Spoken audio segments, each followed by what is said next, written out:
ایک چھوٹے سے گاؤں میں ایک لڑکا رہتا تھا جس کا نام احمد تھا۔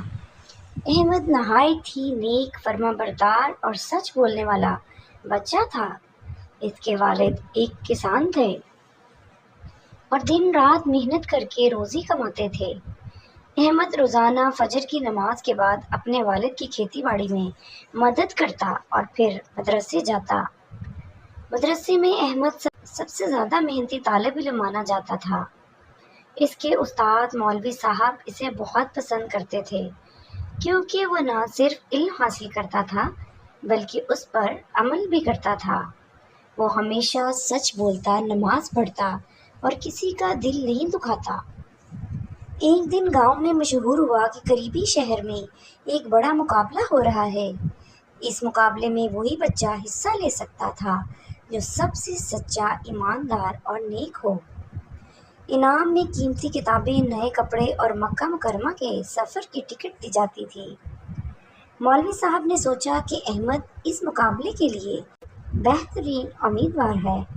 انہوں نے احمد کے والدین سے اجازت لی اور اسے شہر لے جانے کا فیصلہ کیا۔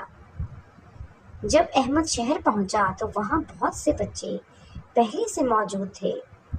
ہر بچے سے مختلف سوالات پوچھے جا رہے تھے۔ کچھ سوالات آسان تھے، کچھ مشکل اور کچھ میں بچوں کی ایمانداری کو آزمایا جا رہا تھا۔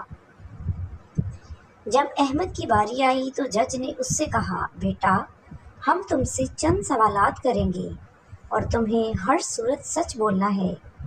اگر تم نے جھوٹ بولا تو تم مقابلے سے باہر ہو جاؤ گے۔ احمد نے سر جھکا کر کہا، جی انشاءاللہ میں ہمیشہ سچ بولوں گا۔ پہلا سوال آیا، اگر تم راستے میں پیسے پڑے ہوئے دیکھو تو کیا کرو گے؟ احمد نے جواب دیا، میں انہیں اٹھا کر قریب کی مسجد یا کسی بڑے کو دوں گا تاکہ اصل مالک کو واپس مل جائیں۔ دوسرا سوال آیا، اگر تمہیں کوئی کہے کہ جھوٹ بول دو تاکہ تمہیں فائدہ ہو تو تم کیا کرو گے؟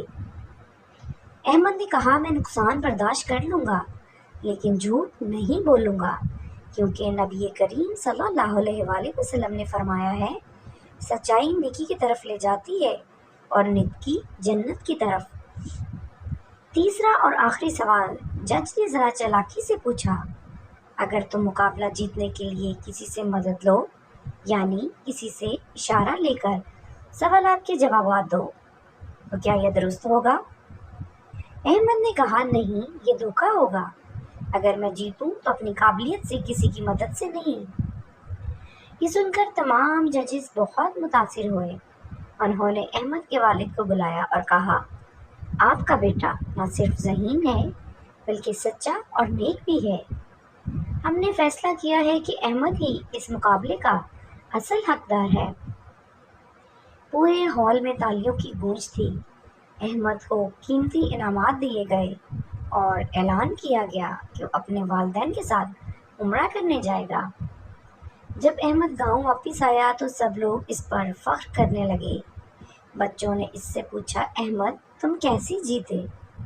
احمد نے مسکرا کر جواب دیا، میں نے صرف سچ بولا، باقی سب اللہ پر چھوڑ دیا۔ مولوی صاحب نے بچوں کو سمجھایا، دیکھو بچوں، سچائی ہمیشہ کامیابی کرتی ہے، چاہے وقت لگے۔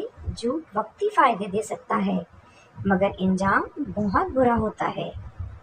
احمد کی کہانی گاؤں میں ایک مثال بن گئی۔ بچے اس کی باتیں یاد رکھتے اور کوشش کرتے کہ وہ بھی سچ بولیں، نماز پڑھیں اور اچھے انسان بنیں۔ سچائی انسان کو عزت دیتی ہے، کامیابی دیتی ہے اور اللہ کا قرب حاصل کرتی ہے۔ سبسکرائب